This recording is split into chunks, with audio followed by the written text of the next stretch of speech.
It was the dawn of the third age of podcasting, 30 years after the series had launched. The Babylon podcast was a dream given form. Its goal, to discuss the place where humans and aliens could work out their differences peacefully.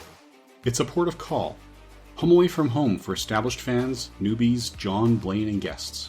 Humans and aliens wrapped in 2,500,000 tons of spinning metal, all alone in the night. It can be a dangerous place. Wait, what? But it's our last, best hope for peace.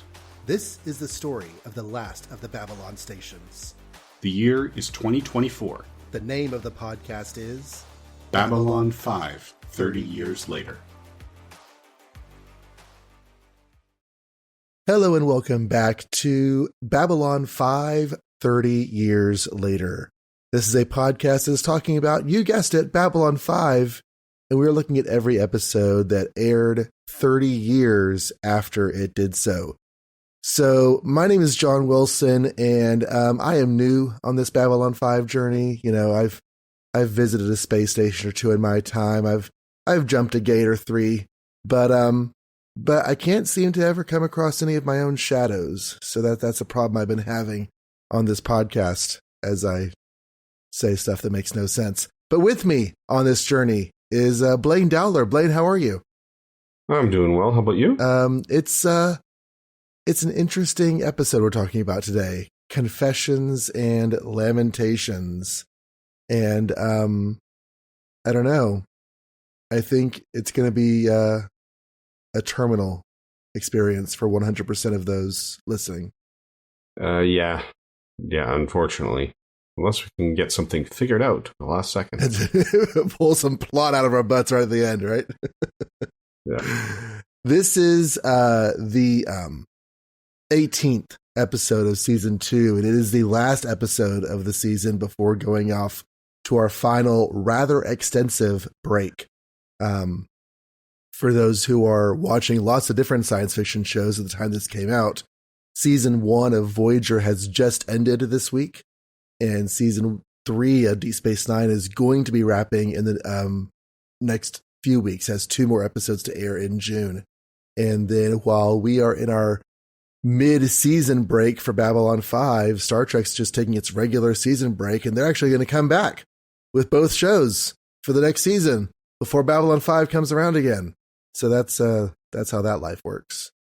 Yeah, because this one aired May 24th, 1995, and the series comes back October 11th, 1995. So all of your August and September season launches will have already happened by the time we come back. So that's okay. Cisco has his beard. He's going to get his captain's pip in a couple of weeks.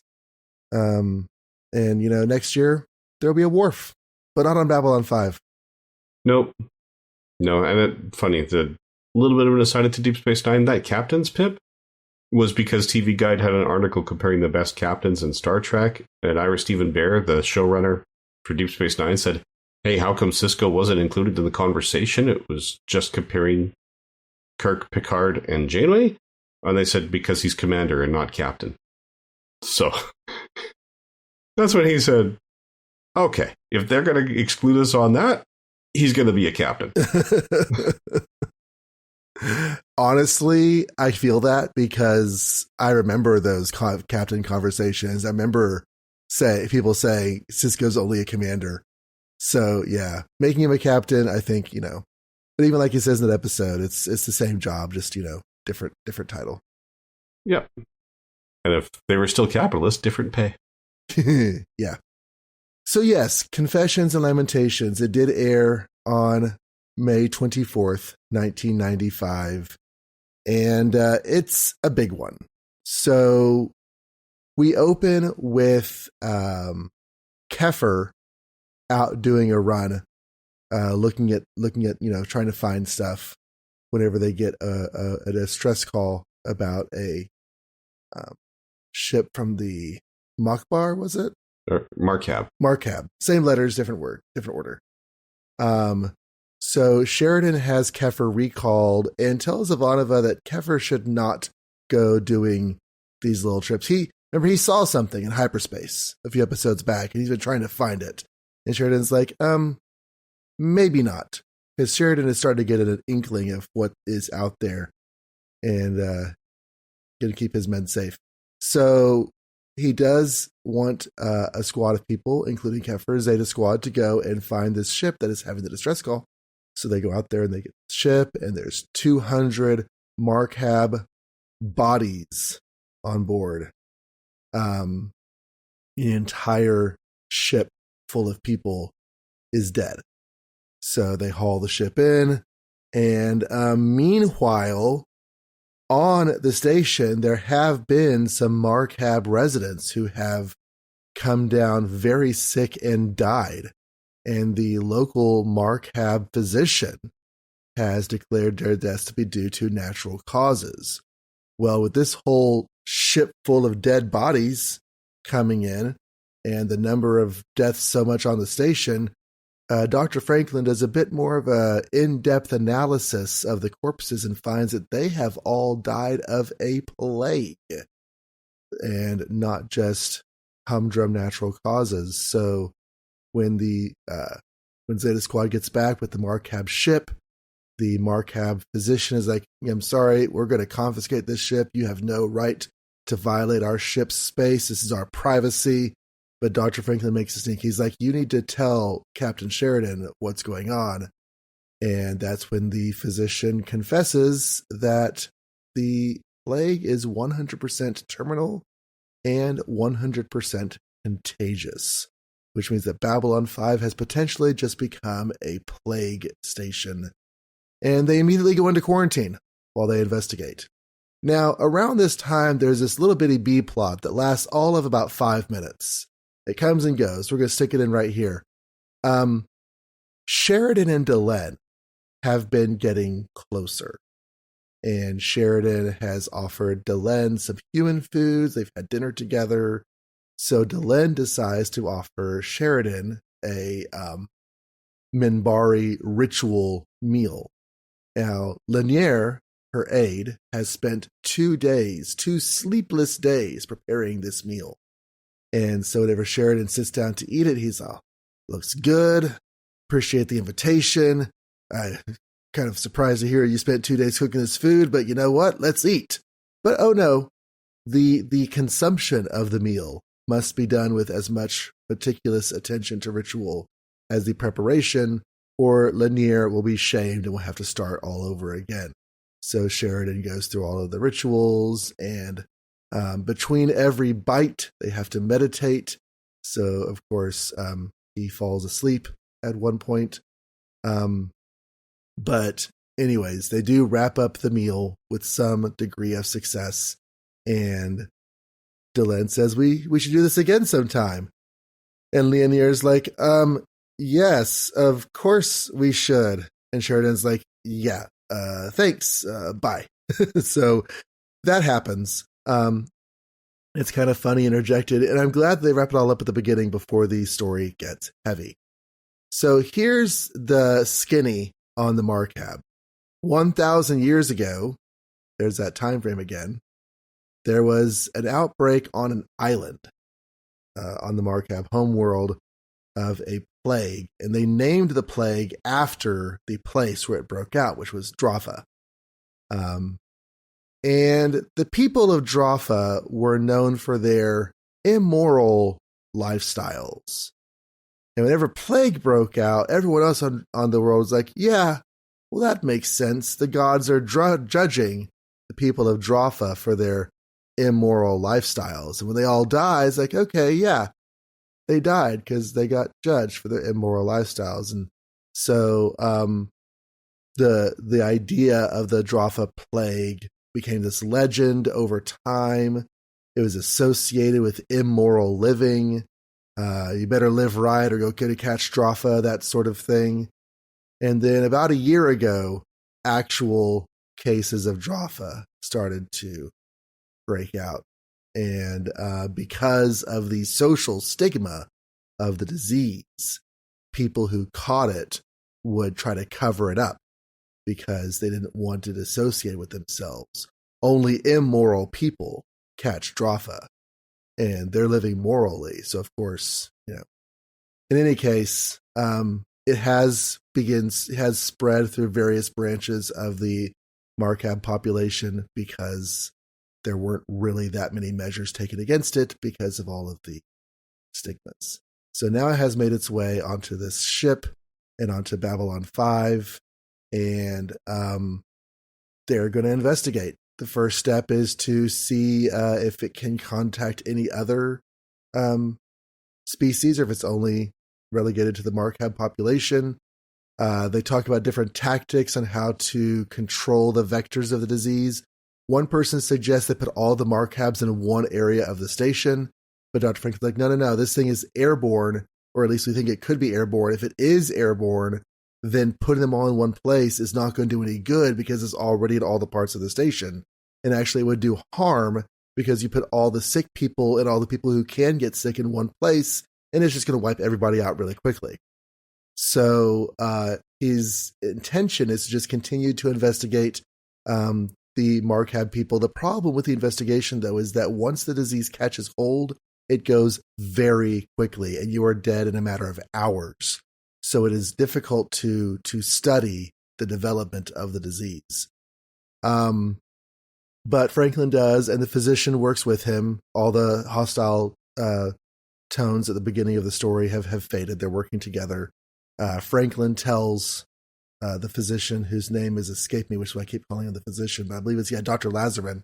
He tells Dr. Lazarin about the Black Plague of Earth from the 14th century and how it had also been associated with curse from God, and that the devil was getting people sick, or God was abandoning people to their sickness, and it had a lot of religious connotations.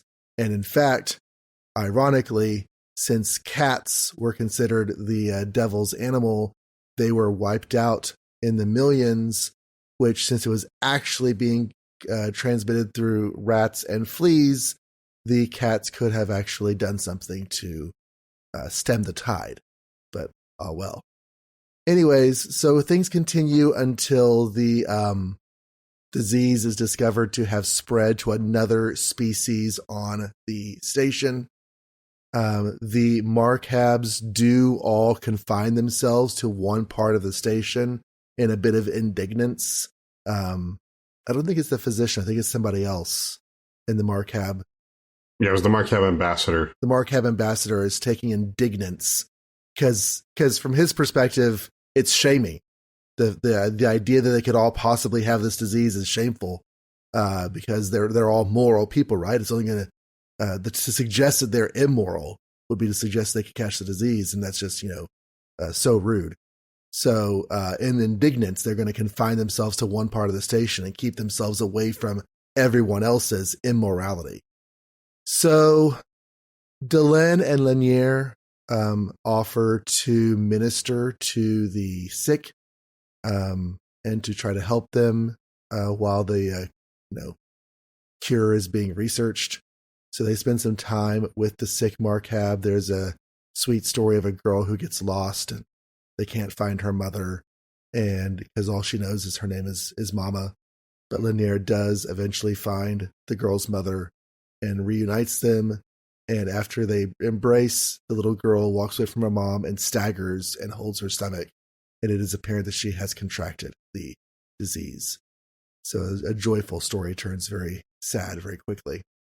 The disease does go outside the Markhab population. There's another species member on the station who gets sick and dies.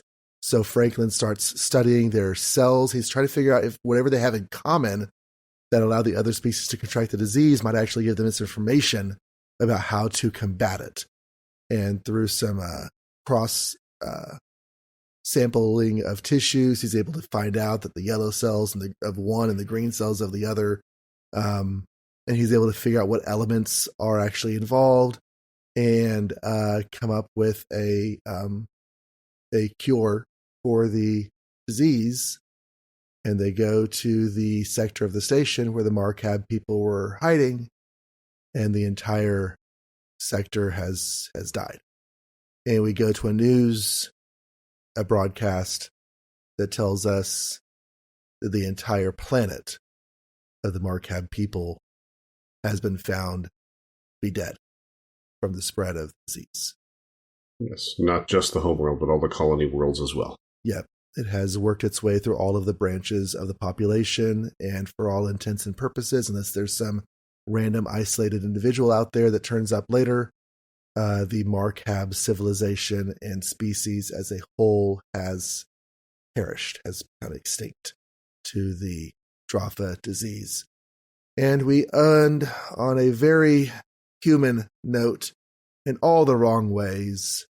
Franklin is sitting in a bar trying to relax after the horrible experiences, and the bartender turns off the news and says, "What do you call 2 billion dead Markhabs? Planetary redecorating." Everyone laughs at the stupid joke, and Franklin bemoans the fact that nothing changes. There's just been a global and interstellar tragedy, and people are just going to laugh and keep on going. I bet it was those Vorlogs who started the disease. Yeah. So this is obviously a 1995 story. And the parallels with HIV and AIDS are pretty heavy and unavoidable. I do want to congratulate the show for, once they create a disease that has all the similar parallels, doing a very different kind of story with it. And yet the lessons of the episode can definitely be drawn back to people who might be trying to find alternative methods for taking care of the HIV/AIDS problem. Anyways. Yeah, and the HIV/AIDS issue was definitely one that JMS had in mind, but same with the Black Plague. They're both name-checked in the episode, and there were very similar reactions. To the point with the Black Plague, people were saying, "Oh no, it's actually being caused by Jews poisoning the water." Right? People like to scapegoat, and we've seen that in more recent years. Obviously, this, like you said, 1995, this was pre-COVID, but having been through that pandemic, we saw similar behaviors from similar factions, where people wanted to deny the science and ascribe it to something else, which seems to be a knee-jerk reaction to say, "I don't need to worry about this deadly thing. I am protected because of my life choices." Right. Or to place blame on somebody because we need to blame. Yeah, to go for scapegoating. So, yeah, it's a thing. JMS is a student of history who takes that study seriously, and he points things out like this as we go. There are a number of very minor appearances in this episode, but there's only one other guest star, and that is Jim Norton as Dr. Lazarin. He has a face that you'll see and you're like, "Oh yeah, I've seen him in stuff." He's noted for Straw Dogs in 1971. Memoirs of Invisible Man in 1992, which I saw, The Boy in the Striped Pajamas in 2008, and Water for Elephants in 2011. Star Trek fans may recognize him as Albert Einstein in the Star Trek The Next Generation series. He has been on Babylon 5 before, and I believe he will be again. Yeah, he had 2 appearances in season 1 as Ombuds Wellington. Mm-hmm. And then, this is his only appearance as Dr. Lazarin. And when he comes back again, it's in as a third character from a third species. Right. So, I don't typically like to give spoilers, but the Markhab are dead and gone. Despite the fact that they had to make almost 50 sets of makeup for the scenes of them in isolation, which is heavy investment. But JMS said, no, for this story, he wanted to pick one of the races that's in the league of non-aligned worlds, and that specifically it had to be one where the makeup allowed for some serious emoting. Mm-hmm. Right. To have the story resonate. And the Markhab fit that bill. And the makeup and wardrobe people kept coming to him saying, "Are we seriously never going to see these people again after making all these masks?" And he said, "Well, yes, that's the story." And kudos to him for doing that, because and to the networks. The networks were worried about political pushback from the messages that he had. They were braced for a campaign or a lot of letter writing complaining about it that never actually happened. The overwhelming majority of feedback they got was positive. They were ready to go forward and do this. What a lot of other places would say, no, if we're making that much makeup, we're going to use it again. You can't make them extinct. Mm-hmm. Right? You have to have at least some survivors. And even though the news report said, yeah, there might be isolated ones, but culturally, for all practical purposes, they're dead. Because yes, the ones that survive are now so widespread that the species is not going to be sustainable. It's actually like the koalas on Earth following the fires in Australia from 2020. They are functionally extinct. So there are koalas in the world, but not enough to maintain the population of the species after the damage to the eucalyptus crops. Well, we have a lot of really solid writing in this episode. The bit with the dinner is very much at odds with the tone of the rest of the episode, which, like I said earlier, I'm glad that they resolved that early on. Not only does it not make sense to drag it out because it is just one dinner, and the rest of the story is taking place over a more protracted period of time. I don't know if it's a day or two or what, because people don't last very long once they get sick, but definitely longer than a dinner. Yeah, even if it was a very long dinner, they were asking JMS on the forums, how long was it? And he said, well, the dinner started before Zeta Squad went out, and it finished after they towed the ship back. So he's thinking it's probably in the 4 to 6 hour range. It's a lot of time to eat that small plate of food, because it was not a big plate of food. Yeah. So he's like, yeah, when people were saying, why would Sheridan nod off? He's like, he's just had a heck of a day. And that's what he's doing. And one note, it wasn't in the script. The sound guys did it, and JMS loved it. One of the first things that Sheridan eats looks like it's got the consistency of Jell-O. Mm-hmm. And they added crunchy noises when he was chewing it. So why is Jell-O crunching? Yes, it's a very alien food. So, yeah, that was very light. And like you said, they got it done out of the way. But part of that was to showcase. Well, JMS did that because with the Marcab culture, he was showing the negative impact that religion can have on us when people are ascribing things to religious reasons, which are not part of religion. So by doing the dinner with that ceremony, not only was it worth comedy, but it also reminds us of how deeply spiritual and religious the Minbari are, which also sets the stage for when Delenn and Lanier showcase the better parts of religion, where they're the ones saying, yeah, we know this might be practically suicide, but we are going to go into there and help the people while we can. Mm-hmm. Yeah, and that scene was really, really big. For a couple of reasons. Delenn, of course, always very proper, always addresses Captain Sheridan as Captain. But before she leaves to go in there, he says, if I see you again, next time I see you, call me John. Which, is just kind of a note on their continuing developing of friendship. But also she makes some damn good points, because she has to argue with Sheridan for her right to go in there. And he's arguing, I think, both from a perspective of being the captain and having people risking their lives when maybe they don't need to or maybe shouldn't be, but also, like I said, for personal investment reasons.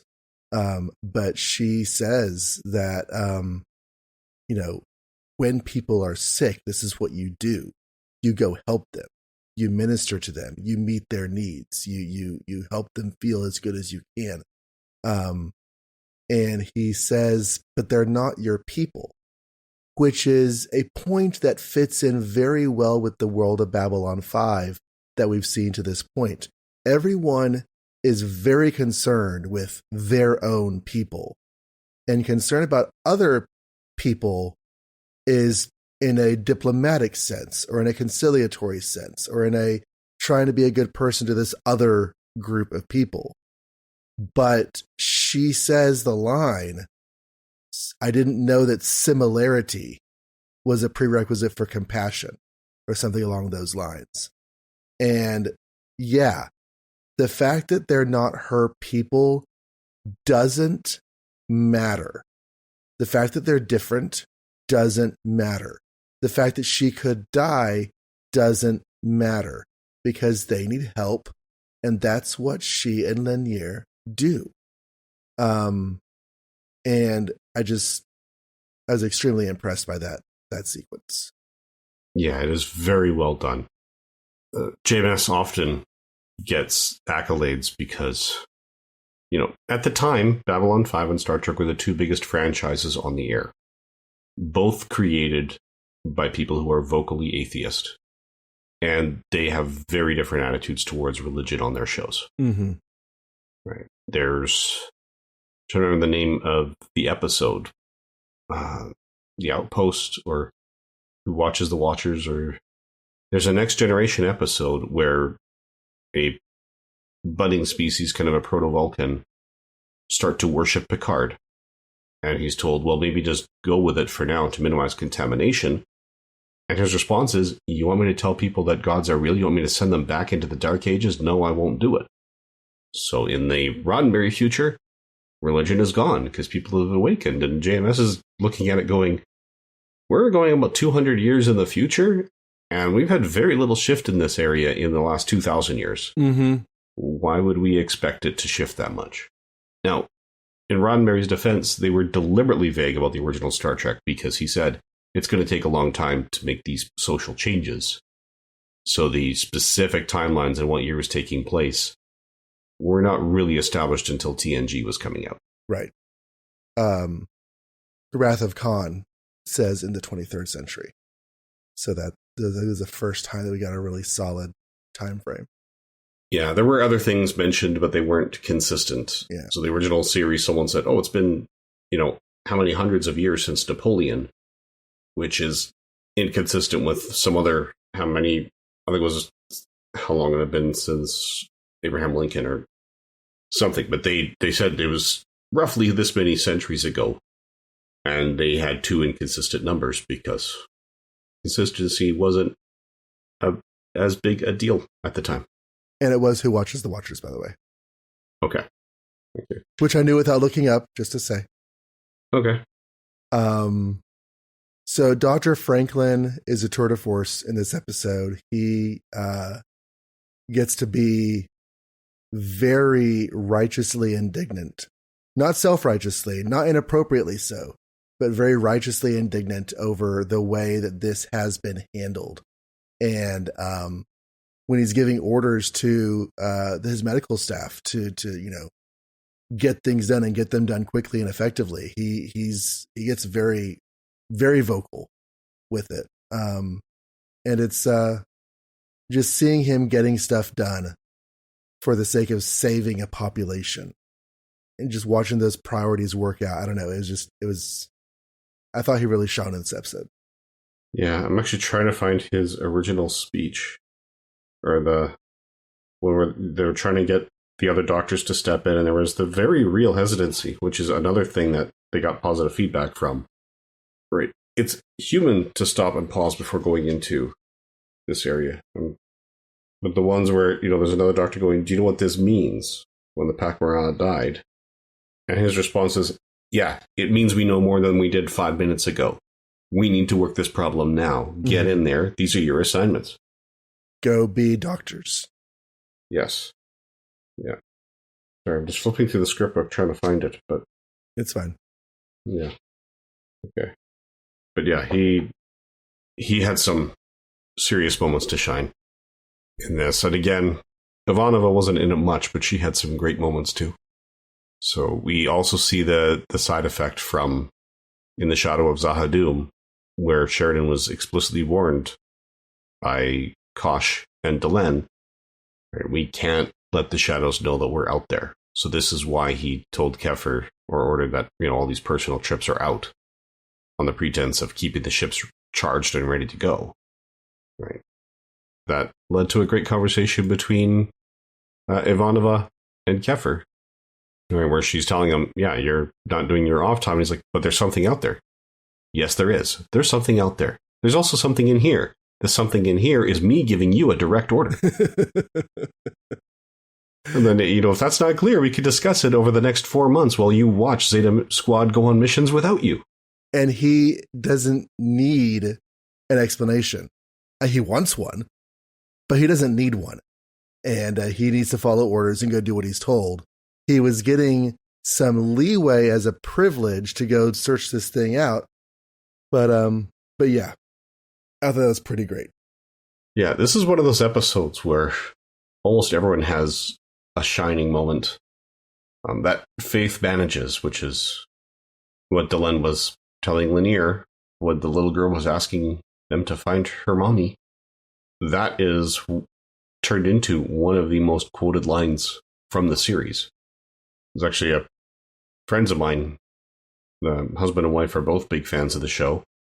And for a while there, you could get 17 different Babylon 5 quotes in a quote store, and I actually got her a Babylon 5 sweatshirt that just says, Faith manages. Mm.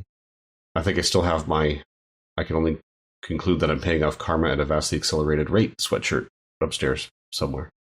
But yeah, that was the response when, oh, okay, what's your mother's name? Mama.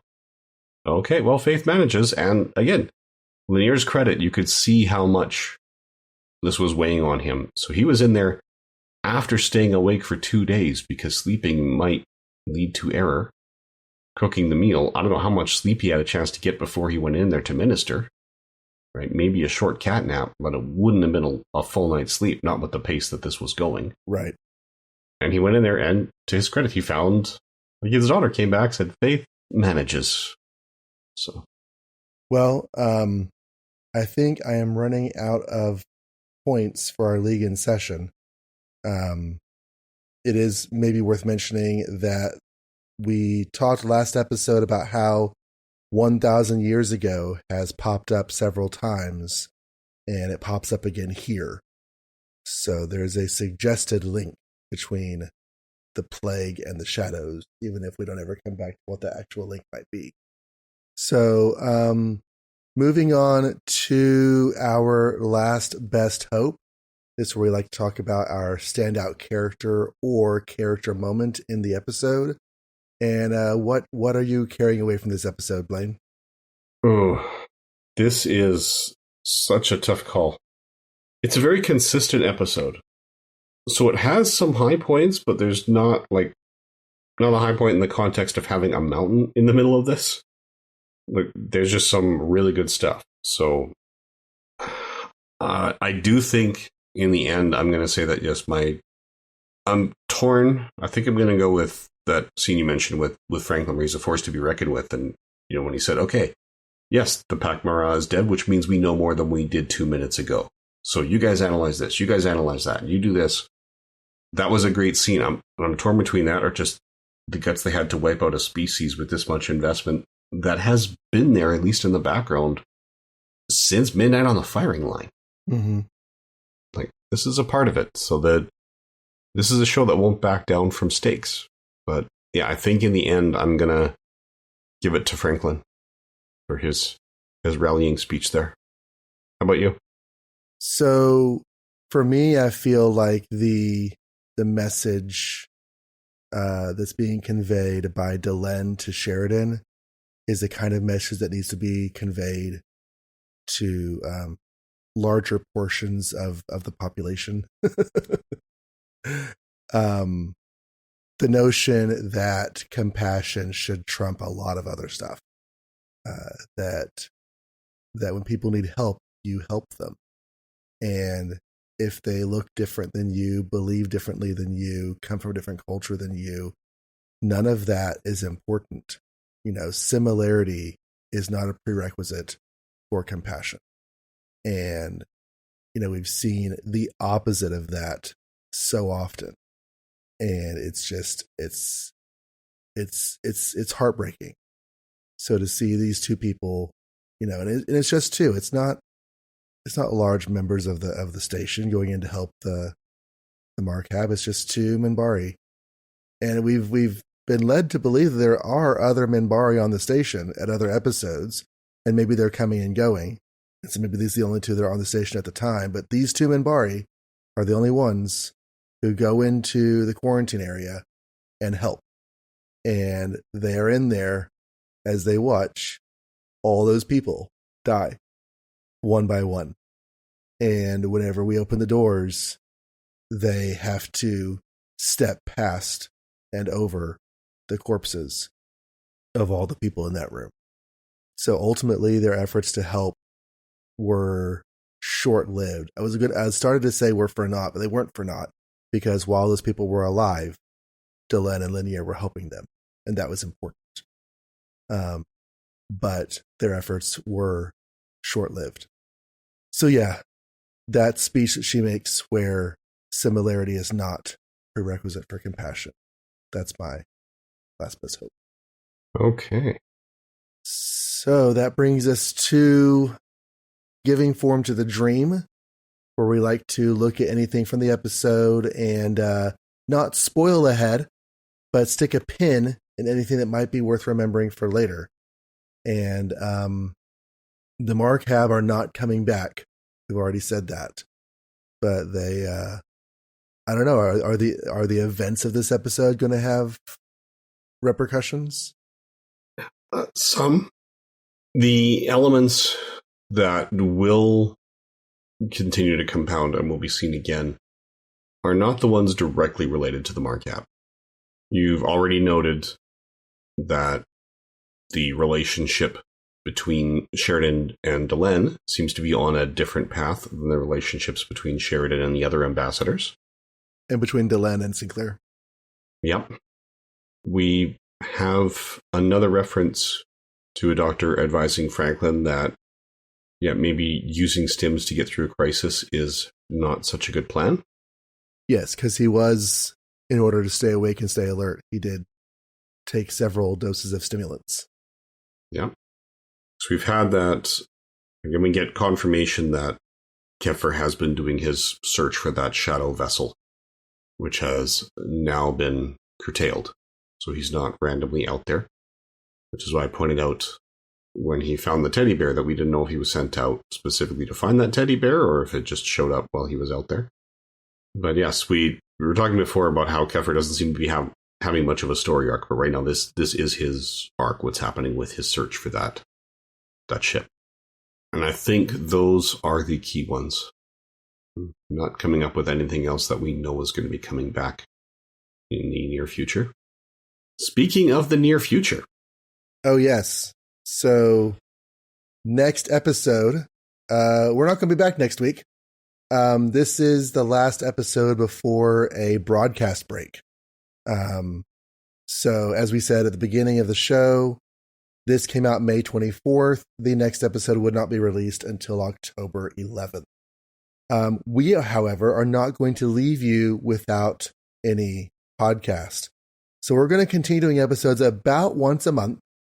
We're going to start off with a feedback episode next month, and then we're going to talk about the second arc in the comic series, and then the second novel, Accusations by Lois Tilton, and then we're going to wrap up the comic series before we are come back with regular weekly episodes in October. So if you are looking for access to those materials, Accusations is a title you can check out the ebook of on archive.org. The comics have not been collected. The first arc was collected and part of the last arc was collected, but I don't think that 5 through 8 and 9 and 10 have been collected anywhere. So you can find them in back issues or in other places out there in the world. But next episode in a month, we are coming to talk about feedback. And so, Blaine, they need to give us some feedback. Yeah, it'll be a really short episode if we don't have feedback, and then a much longer gap between podcasts. So, again, to send us feedback, Babylon5 30 years later at gmail.com. You can use either those specific numbers or the letters corresponding to those specific numbers in the English language when you are composing your emails, and they will reach us. You can also comment on the show's postings on either of its two websites, the first of which is my podcast website, johnreadscomics.com, where you can listen to this or any of my other previous endeavors. And there is no H in endeavors. You can also leave comments at bureau42.com, where all of my podcasts are posted. Also, if you go to your favorite podcatcher and leave a review, we will read that on the air. We check Apple Podcasts as a matter of course. If you leave a review on another podcatcher and you would like us to thank you for it and read it on the air, we are happy to do so. We just need to know that it's out there. So drop us a line through one of the other methods. Yes, and then finally, we also have a YouTube channel where all of our podcasts are automatically posted. You are welcome to leave comments there. And yes, so come back in a month for feedback. And over the summer, we'll do comics and books and more comics. Oh my. And then we'll be back in October for Divided Loyalties. So until next time, thank you all very much for listening. And good eating to you.